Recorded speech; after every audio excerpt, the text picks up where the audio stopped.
तो फिर एक नए वीडियो के साथ मिलते हैं आज की वीडियो में। तो आज पढ़ने वाला हम क्लास 12th का गद्य खंड का चैप्टर नंबर 6 पढ़ने वाले हैं। ठीक है, एक लेख और एक पत्र, ये चैप्टर ठीक है काफ़ी महत्वपूर्ण है। इसके लेखक कौन है तो भगत सिंह है। और इसका पीडीएफ वगैरह चाहिए तो सब कुछ मिल जाएगा। कहाँ पे मिलेगा तो बताते हैं आगे वीडियो में। ठीक है, चलिए तो स्टार्ट करते हैं आज का वीडियो।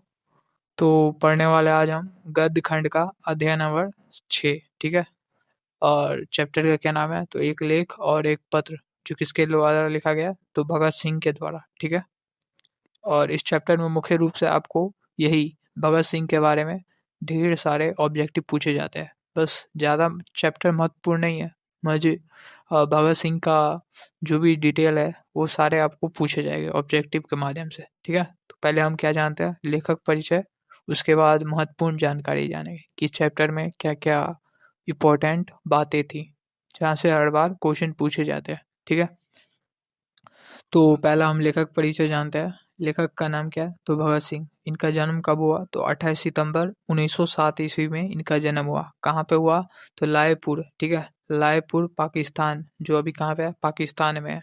ठीक है, और पहले पता होगा कि भारत और पाकिस्तान सब एक थे। तो 1947 में यानी कि आज़ादी के बाद भारत पाकिस्तान क्या हो गया, अलग अलग हो गया था। ठीक है, तो उस समय ये कहाँ पे चला गया तो पाकिस्तान में। बस इतना ही याद नहीं रखना है, बस ये याद रखो गांव का नाम। ठीक है, लायलपुर। चलिए आगे। पैतृक गांव यानी कि पिता का नानी गांव, पैतृक गांव कहाँ है तो खटका खंडला। ठीक है, पंजाब में है ये भी। इसके बाद आता है हमारा कि शहीद, इनकी मतलब कि जो मृत्यु हुई थी, फांसी पे इन्हें चढ़ाया गया था, मतलब फांसी दिया गया था इन्हें। और कब ये फांसी हुआ था इनको तो 23 मार्च, काफ़ी इम्पोर्टेंट है ये तिथि। 23 मार्च 1931 को शाम 7 बजकर कितने मिनट पे 33 मिनट पर लोहार खंड सन षड्यंत्र के केस में फांसी दी गई। किसके षड्यंत्र में तो लोहार लाहौर षड्यंत्र में। ठीक है, लाहौर षड्यंत्र में फांसी दी गई इनको। कितने बजे तो 7 बजकर 33 मिनट पर। किस दिन तो 23 मार्च को। ठीक है, 1931 को फांसी दिया गया। चलिए, और किस षड्यंत्र में तो लाहौर षड्यंत्र में। ठीक है, लाहौर षड्यंत्र में। चलिए आगे। मेन है इसका लेखक परिचय, वही से बहुत सारे ऑब्जेक्टिव आपको देखो को मिले। चैप्टर में बहुत कम, चैप्टर में से बहुत कम ऑब्जेक्टिव देखोगे, ज़्यादा लेखक परिचय में से। शहीद स्थान क्या था, यानी कि इनका जो फांसी किस जेल में गया था तो लाहौर सेंट्रल जेल। ठीक है, लाहौर सेंट्रल जेल में, जो कहाँ है पाकिस्तान में अभी। इनके माताजी का क्या नाम था तो विद्यावती। इनके माताजी का क्या नाम था विद्यावती, और पिता सरदार किशन सिंह। ठीक है, क्या नाम था सरदार किशन सिंह। ऑब्जेक्टिव में पूछा जाता है। ठीक है, काफ़ी इम्पोर्टेंट है। इनके पिताजी का क्या नाम था सरदार किशन सिंह। ठीक है, और परिवार, जो संपूर्ण परिवार है, स्वाधीनता सेनानी थे। ठीक है, क्या थे स्वाधीनता सेनानी, मतलब देश के लिए मर मिटने वाले थे, ऐसे उनका परिवार था। ठीक है, पिता और चाचा अजित सिंह लाला लाजपत राय के क्या थे तो सहयोगी थे। ठीक है, इनके पिताजी और जो चाचा है, चाचा का क्या नाम है तो अजित सिंह। ठीक है, क्या नाम है अजित सिंह, और ये किसके सहयोगी थे तो लाला लाजपत राय के। ठीक है, लाला लाजपत राय के। अजित सिंह को मॉडल जेल में, मंडले जेल में। ठीक है, अजित सिंह को मंडले जेल में अ, देश से निकाल दिया गया था। किससे तो मंडले जेल में देश से निकाल दिया गया था अजित सिंह को। ठीक है, जो क्या थे इनके चाचा थे, भगत सिंह के चाचा जी थे। चलिए आगे है कि बाद में अजित सिंह विदेशों में जाकर मुक्ति संग्राम, क्या कौन सा आंदोलन तो मुक्ति संग्राम का संचालन करने लगे।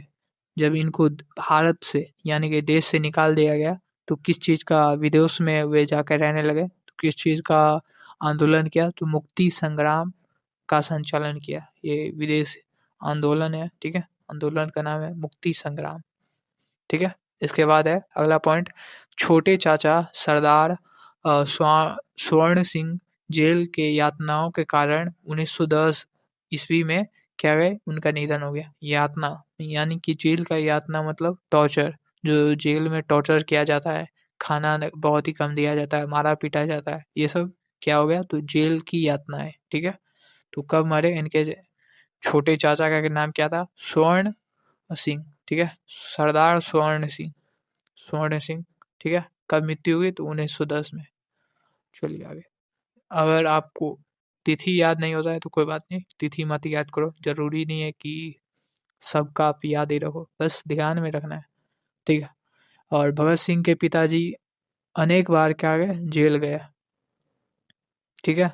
भगत सिंह के शहीद होने के बाद उनके भाई कुलबीर सिंह और कुलतार सिंह, जो तो भगत सिंह के कितने भाई थे, तो भगत सिंह के दो भाई थे, कुलबीर सिंह और कुलतार सिंह। ठीक है, कितने भाई थे, दो भाई थे, कबीर सिंह, कुलबीर सिंह और कुलतार सिंह। ठीक है, कि देवलली कैंप जेल में रखा गया था। ठीक है, वे 1946 तक रहे।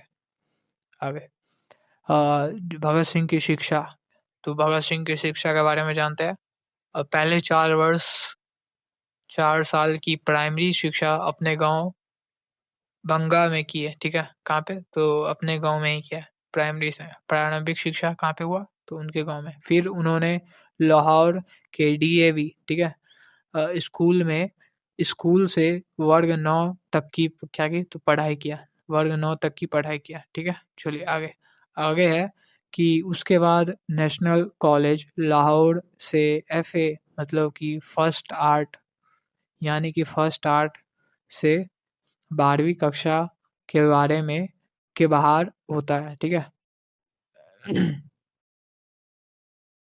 यानी कि जो इंटर अभी जो बोलते हैं ना, इंटरमीडिएट या इंटर, ठीक है, तो उसको उस समय क्या बोलते थे, एफए फर्स्ट आर्ट्स। ठीक है, फर्स्ट आर्ट्स बोलते हैं इंटरमीडिएट के छात्रों को, यानी कि क्लास 12th के छात्रों को। उन्होंने बीए के दौरान, ठीक है, इसके बाद उन्होंने क्या किया, तो बीए किया, बैचलर ऑफ आर्ट। ठीक है, तो के दौरान पढ़ाई छोड़ दी और क्रांतिकारी दल में क्या हो गए, तो शामिल हो गए। इसके बाद क्रांतिकारी दल में शामिल हो गए वे। क्रांतिकारी किसके कारण उन्होंने पढ़ाई छोड़ दिया, तो क्रांतिकारी दल में शामिल होने के कारण उन्होंने अपना पढ़ाई अधूरा छोड़ दिया, बीए तक। ठीक है, चलिए आगे। इसके बाद प्रभाव, यानी कि उन पे किस-किस से वे प्रभावित हुए थे। ठीक है, तो भगत सिंह के मन में बचपन से ही करतार एक है वहाँ का कुछ, करतार सिंह सराबा, जिन्हें वे अपना क्या मानते थे, तो गुरु मानते थे। तो भगत सिंह के गुरु का नाम क्या है, तो करतार सिंह सराबा। करतार सिंह सराबा, ये इम्पोर्टेंट है, मोस्ट इम्पोर्टेंट, कि भगत सिंह के गुरु जी का क्या नाम था, तो करतार सिंह सराबा। ठीक है, क्या नाम था, करतार करतार सिंह सराबा, जिन्हें वे अपना गुरु मानते थे। और 1914 के गद्दर पार्टी आंदोलन के प्रति तीव्र आकर्षण था। ठीक है, अगला पॉइंट है, भगत सिंह ने के मन में करतार सिंह सराबा की कुर्बानी का स्थायी और गहरा असर पड़ा। इनको भी फांसी दिया गया, जो इनके गुरु थे करतार सिंह सराबा, इनको भी फांसी दिया गया। उन्हीं से वे क्या हुए, तो प्रभावित हुए, प्रेरित हुए। ठीक है, आ गया। जब करतार सिंह सराबा को 16 नवंबर 1915 ईस्वी में फांसी दी गई थी, उस समय भारत भगत सिंह 8 कितने वर्ष के थे, तो 8 वर्ष के थे। जब इनके गुरु को फांसी दिया गया था, तो वो कितने वर्ष के थे, तो 8 वर्ष के थे। ठीक है, भगत सिंह सराबा का फोटो हमेशा अपनी जेब में रखते थे। क्या रखते थे, तो अपनी फोटो जेब किसमें, तो भगत, एक करतार सिंह और एक कार्ल मार्क्स। ठीक है, इन दोनों की फोटो अपने जेब में रखते थे, कार्ल मार्क्स। ठीक है, चलिए। फिर फांसी के समय उनके जेब से यही चित्र निकला था। ठीक है, जब उसके बाद भगत सिंह को जब फांसी दिया गया, तब उनके जेब से क्या निकला, तो करतार सिंह सराभा का फोटो और एक और फोटो था कार्ल मार्क्स का। ठीक है, चलिए आगे। गतिविधि मतलब उनके क्रियाकलाप, गतिविधि क्या किया उन्होंने। 12 वर्ष की उम्र में जलियांवाला बाग की मिट्टी लेकर क्रांतिकारी की गतिविधियां शुरुआत की। ठीक है, पता होगा आपको जलियांवाला बाग हत्याकांड। ठीक है, 1922 में चौरा चौरी कांड के बाद 15 वर्ष की उम्र में कांग्रेस और महात्मा गांधी से अ, मोह मोह भंग कर लिया हुए। ठीक है, कब मोह भंग हो गया, तो 1922 ईस्वी में उन्होंने कांग्रेस और महात्मा गांधी से मोह भंग यानी कि दूर हो गए, उनका दिल टूट गया, मन उन पे से मतलब वो नफरत करने लगे उनसे, कांग्रेस से और महात्मा गांधी से। ठीक है, चलिए कब, तो 1922 ईस्वी में। तब कितने वर्ष के थे, 15 वर्ष की उम्र, सॉरी, चौरा चौरी कांड के बाद 15 वर्ष की उम्र में। चलिए आगे। आगे है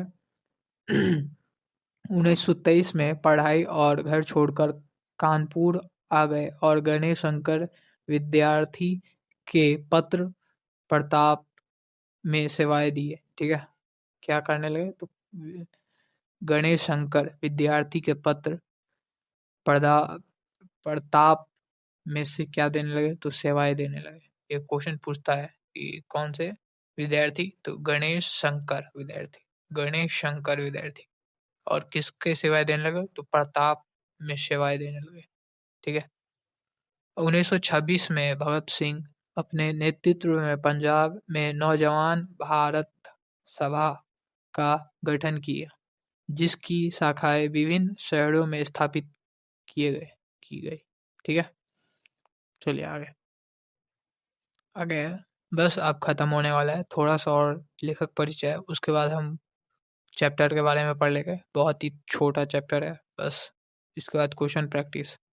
तो 1928 से 1931 तक भगत सिंह चंद्रशेखर आजाद के साथ मिलकर हिंदुस्तानी समाजवादी प्रजातांत्रिक संघ का गठन किया। ठीक है, किसके साथ, तो चंद्रशेखर आजाद के साथ मिलकर हिंदुस्तान समाजवादी प्रजातांत्रिक संघ का, किसके साथ मिलकर, तो चंद्रशेखर आजाद के साथ मिलकर। 8 अप्रैल 1929 को भगत सिंह बुटकेश्वर दत्त और राजगुरु के साथ केंद्रीय असेंबली में बम फेंका और गिरफ्तार हो गए। ठीक है, तो ये मोस्ट इम्पोर्टेंट टॉपिक्स है ये वाला, कि 8 अप्रैल 1929 को भगत सिंह ने अपने दो दोस्तों के साथ, ये दोनों क्या है, तो इनके दोस्त थे बुट बुटकेश्वर दत्त और राजगुरु, ये दोनों दोस्त थे। इन दोनों से मिलकर उन्होंने क्या किया, तो केंद्रीय असेंबली पर बम फेंका, मतलब बम फोड़ा। ठीक है, और गिरफ्तार हो गए। चलिए आगे। पहली बार गिरफ्तार कब हुए वे, पहली बार गिरफ्तार 1927 ईस्वी में, अक्टूबर 1926 में। ठीक है, दशहरा मेल में हुए बम विस्फोट के कारण हुए। ठीक है, 1927 में पहली बार क्या हुए, तो वे गिरफ्तार हुए। दूसरी बार गिरफ्तार कब हुए, तो दूसरी बार कब, 1929 में हुए, और किस में, तो केंद्रीय असेंबली में। ठीक है, जो कहाँ है, तो दिल्ली में है। केंद्रीय असेंबली दिल्ली में बम फेंकने के कारण उन्हें क्या किया गया, तो गिरफ्तार किया गया। चलिए आगे है कृतियाँ, मतलब इनकी रचनाएं क्या क्या थी, तो पंजाब की भाषा तथा लिपि की समस्या किसके द्वारा लिखा गया, तो भगत सिंह के द्वारा। विश्व प्रेम किसके द्वारा लिखा गया, तो भगत सिंह के द्वारा। ये मुख्य मुख्य है। ठीक है, जितने भी इनके द्वारा लिखा गया सब इम्पोर्टेंट रचनाएं। ठीक है, युवा किसके द्वारा लिखा गया, भगत सिंह। मैं नास्तिक क्यों हूँ, ये भी भगत सिंह के द्वारा। अछूत समस्या, ये भी। ठीक है, आगे विद्यार्थी और राजनीतिक किसके द्वारा लिखा गया, भगत सिंह। सत्याग्रह और हड़ताले, बम का दर्शन, ये सब भगत सिंह के द्वारा। भारतीय क्रांति का आदर्श आदि किसके द्वारा, तो भगत सिंह के द्वारा लिखा गया है। और ये सभी आपको देखने को नहीं मिलेगा। ठीक है, चलिए आगे। इसके बाद भगत सिंह ने सचिंद्र नाथ सान्याल की पुस्तक बंदी जीवन और डॉन ब्रेन की आत्मकथा का अनुवाद हिंदी में किया है। किसमें? तो हिंदी में किया है। किसने? तो भगत सिंह ने।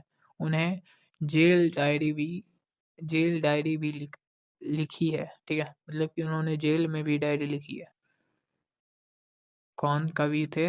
तो भगत सिंह ऐसे कवि थे जिन्होंने जेल में भी अपनी डायरी लिखी। 4 पुस्तकें, ये मोस्ट इम्पोर्टेंट पुस्तकें हैं जो भगत सिंह के द्वारा लिखा गया है। समाजवाद का आदर्श, क्या? तो समाजवाद का आदर्श, आत्मकथा, ठीक है।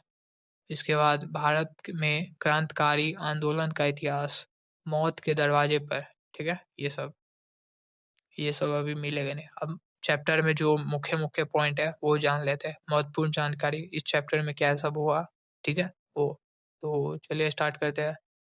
तो आपको, अरे भाई साहब, इसका पीडीएफ, चलिए तो स्टार्ट करते हैं। महत्वपूर्ण जानकारी। अब चैप्टर स्टार्ट होता है, ठीक है। एक लेख और एक पत्र। तो इसमें एक लेख यानी एक लेख लिखा जाता है और एक पत्र किसको लिखा जाता है? तो अपने मित्र को लिखते हुए। इनका मित्र कौन था? तो सुखदेव, ठीक है, उनको एक पत्र लिखते हैं। हाँ, आ गया पहले। अब इसकी महत्वपूर्ण जानकारी जानते हैं। अमर शहीद भगत सिंह, ठीक है, क्या? तो अमर शहीद भगत सिंह आधुनिक भारतीय इतिहास के एक पवित्र स्मृति है, ठीक है। क्या है? तो एक पवित्र स्मृति है।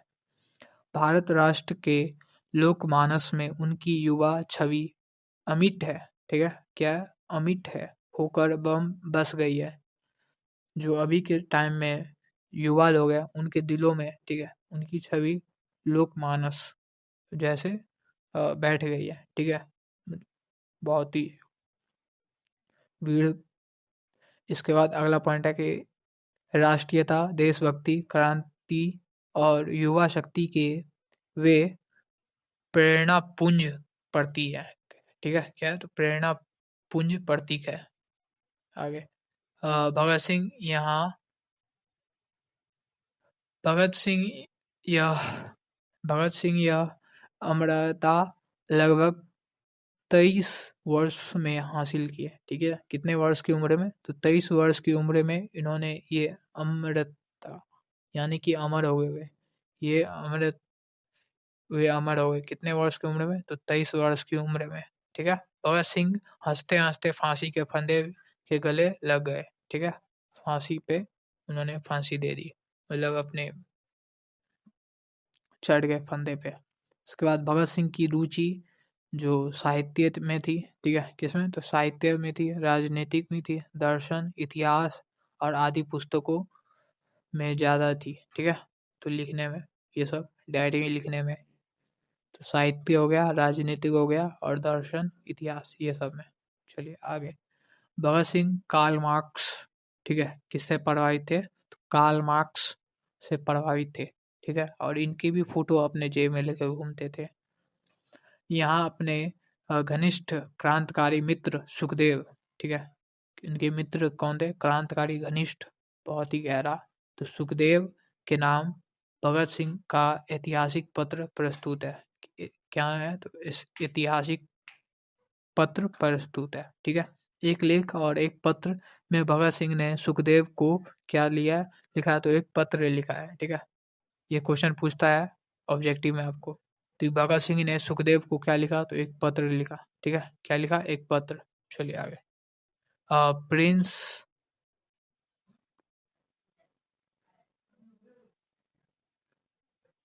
प्रिंस क्रोपोटिंग किंग अर्थशास्त्र के विद्वान थे। किसके? तो अर्थशास्त्र के विद्वान थे। इसके बाद इस ऐतिहासिक पत्र में भगत सिंह और सुखदेव के बीच के अंतर्गत संवाद की एक शिक्षाप्रद झलक मिलती है, ठीक है। अ, इनकलाब इनकलाब जिंदाबाद भगत सिंह सिंह के सबसे प्रसिद्ध नारा है, ठीक है। तो इनकलाब जिंदाबाद किसका नारा है? ये सबसे प्रसिद्ध नारा है भगत सिंह का, ठीक है। इनकलाब जिंदाबाद। इसके बाद अगर उनका कथन जीवन को समाप्त कर देना तो कायर था, ठीक है? उनका क्या कहना था? तो जीवन को समाप्त कर देना यानी कि ऐसे ही किसी कारणवश अ, व्यर्थ समाप्त कर देना कायरता है, ठीक है? क्या है? तो कायरता है।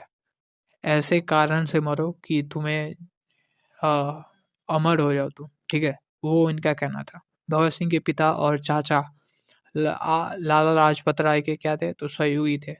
इनके चाचा का क्या नाम था? तो एक के बड़े वाले चाचा का नाम अ, अजीत सिंह और छोटे का स्वर्ण सिंह।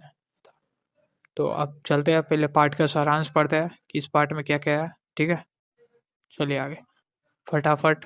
तो प्रस्तुत एक लेख और एक पात्र शीर्षक पाठ भगत सिंह के द्वारा रचित है, ठीक है? इस पाठ में भगत सिंह कहते हैं कि विद्यार्थियों को पढ़ने के साथ-साथ राजनीति का भी ज्ञान होना चाहिए, किंतु पंजाब में पढ़ने वाले छात्रों को राजनीति से दूर रखा जाता है, जिसे भगत सिंह गलत मानते हैं, ठीक है? क्या मानते हैं? तो गलत मान देते हैं। इसके बाद उनका मानना है कि विदेशी शासन में देश को ऐसे नौजवानों की ज़रूरत है, जो देश के लिए बलिदान और दे सके, ठीक है? केवल पढ़ाई करके क्लर्क बन जाना शिक्षा का असली उद्देश्य नहीं है। विद्यार्थी अगर देश को समस्याएँ नहीं समझेंगे, देश की समस्याएँ नहीं समझेंगे तो भविष्य में देश का नेतृत्व कैसे करेंगे, ठीक है? बहुत ही सही बात है ये, ठीक है? कि कैसे करेंगे? अपने देश को कैसे सही मार्ग पे, कैसे उच्च विकसित बनाएँगे? तो सुखदेव को लेखे लिखे गए पत्र ठीक है, सुखदेव को लिखे गए पत्र में भगत सिंह कहते हैं कि कष्ट सहना ही सच्चे क्रांतिकारी की पहचान है। जेल में मिलने वाली यातनाएँ उन्हें और मजबूत बनाती है, ठीक है? क्या कहते हैं? तो उन्हें और मजबूत बनाती है। वे कहते हैं आत्महत्या कायरता है, ठीक है? आत्महत्या कायरता है और जो व्यक्ति देश के लिए लड़ रहा है, उसे कठिनाइयों से भागना नहीं चाहिए, ठीक है? ये किसका कहना था? तो हमारे भगत सिंह का कहना था, ठीक है? इसके बाद वे रूसी साहित्य का भी उल्लेख करते हुए कहते हैं कि वहाँ की क्रांतिकारी बड़े कष्ट सहकर समाज में बदलाव लाए, इसलिए हमें भी कष्ट सहकर देश की सेवा करनी चाहिए। अंत में वे कहते हैं, त्याग, संघर्ष और नियंत्रण प्रयास से कोई भी क्रांति जीती जा सकती है, ठीक है? तो बहुत ही मस्त है भाई। तो ये हमारा सारांश था इसका। इसके बाद हम क्वेश्चन आंसर करते हैं पहले ऑब्जेक्टिव उसके बाद सब्जेक्टिव करेंगे, ठीक है? तो पहले हम वस्तुनिष्ठ प्रश्न अपना कर लेते हैं, ठीक है? उसके बाद आपको इसका पीडीएफ टेलीग्राम में मिल जाएगा। तो टेलीग्राम में जाओ, जॉइन हो जाओ और वहाँ से पीडीएफ जॉइन डाउनलोड कर लो, ठीक है? एक पत्र किसके लिए किसको लिखा गया? तो किसको लिखा गया? सुखदेव को। एक पत्र किसको लिखा गया? तो सुखदेव को। किसने लिखा है? तो भगत सिंह ने। चलिए। भगत सिंह के पिता और चाचा किसके सहयोगी थे? तो लाला लाजपत राय के। किसके? तो लाला लाजपत राय के। चलिए आगे। अ, शहीद भगत सिंह का हिंदी लेख युवक कब प्रकाशित हुआ? तो कब? 1924 में। 1924 में, ठीक है? भगत सिंह की पहली गिरफ्तारी कब हुई? तो 1926 1900 पहली कब हुई थी? तो 1926 में हुई थी, ठीक है? दूसरी कब हुई? तो 1900 पहली भाई 1926 में हुई थी, ठीक है? चलिए आगे। एक लेख और एक पत्र के लेखक है? एक लेख और एक पत्र के लेखक कौन है? भगत सिंह। आगे। एक लेख और एक पत्र में भगत सिंह ने किसको पत्र लिखा है? तो किसको पत्र लिखा है? सुखदेव को, ठीक है? सुखदेव को। जीवन को समाप्त कर देना तो कायरता है। यह कथन किसका है? तो भगत सिंह का है, ठीक है? किसका? भगत सिंह कहते हैं। भगत सिंह ने कैसी मृत्यु को सुंदर कहा है? तो देश की सेवा के लिए बलिदान दी गई फांसी, ठीक है? चलिए। भगत सिंह के चाचा का नाम क्या था? तो उनके चाचा का क्या नाम था? एक का नाम था अजीत सिंह, एक का नाम था स्वर्ण सिंह, ठीक है? ये दोनों चाचा थे इनके। विद्यार्थी और राजनीतिक शीर्षक निबंध किसका लिखा हुआ है? तो किसका लिखा हुआ है? भगत सिंह का। Option number C. आगे। अ, मतवाला पत्रिका कहाँ से निकलती है? यानी कहाँ से? तो कोलकाता, ठीक है? कोलकाता। याद रखना। अब भगत सिंह प्रभावित हुए थे तो किससे प्रभावित हुए थे? कार्ल मार्क्स से, ठीक है। कार्ल मार्क्स जो कौन थे? तो पता होगा आपको, हिस्ट्री जो बच्चे पढ़े हुए। मैं नास्तिक क्यों हूँ किसके द्वारा? तो भगत सिंह के द्वारा लिखा गया। आगे अ, कुलवीर सिंह और कुलतार सिंह भगत सिंह के कौन थे? भाई। चलिए आगे। गणेश शंकर विद्यार्थी किस पत्र का संपादन किए थे? तो किस पत्र का संपादन? परपात, ठीक है। प्रताप, प्रताप किसका? तो प्रताप का, ठीक है। चलिए आगे। भगत सिंह ने अपने मित्रों के साथ केंद्रीय असेंबली में बम कब फेंका? तो कब फेंका? 8 अप्रैल 1929 को। 8 अप्रैल 1929 को, ठीक है। आगे। बंदी जीवन किसका कृति है? तो बंदी जीवन किसका? सचिंद्र नाथ साल्यान, ठीक है। साल्यान, सचिंद्र नाथ साल्यान की। चलिए आगे। प्रताप के संस्थापक संपादक कौन थे? गणेश शंकर विद्यार्थी, गणेश शंकर विद्यार्थी। भगत सिंह का जन्म कब हुआ था? तो कब हुआ था? 28 सितंबर 1907। आ गया। भगत सिंह को फांसी दी गई तो कब दी गई? 23 मार्च 1931 को फांसी दिया गया। उसके बाद प्रथम विश्व युद्ध में इंग्लैंड किसके विरुद्ध लड़ा था? तो किसके विरुद्ध? जर्मनी के, ठीक है। किसके युद्ध लड़ा था? किसके युद्ध लड़ा था? जर्मनी के, ठीक है। आगे। चौड़ा चौड़ी कांड कब हुआ था? कब हुआ था? 1922 ईस्वी में। आगे। एक लेख और एक पत्र शीर्षक पाठ क्या है? तो क्या है? ऐतिहासिक पत्र है। एक ये क्या है? तो एक ऐतिहासिक पत्र है, ठीक है। आगे। भगत सिंह के पिता का नाम क्या था? तो भगत सिंह के पिता का नाम सरदार किशन सिंह, सरदार किशन सिंह। आगे। प्रिंस करपोट करपोटकिंग किस विषय के विद्वान थे? तो किस विषय के? अस्त्र शास्त्र के। किसके? तो अस्त्र शास्त्र के। आगे खत्म होता है, ठीक है। इसके बाद लघु उत्तरीय जो भी शॉर्ट क्वेश्चन हो गए आप कर लेना पीडीएफ डाउनलोड करके। तो मिलते हैं अगले वीडियो में, ठीक है। और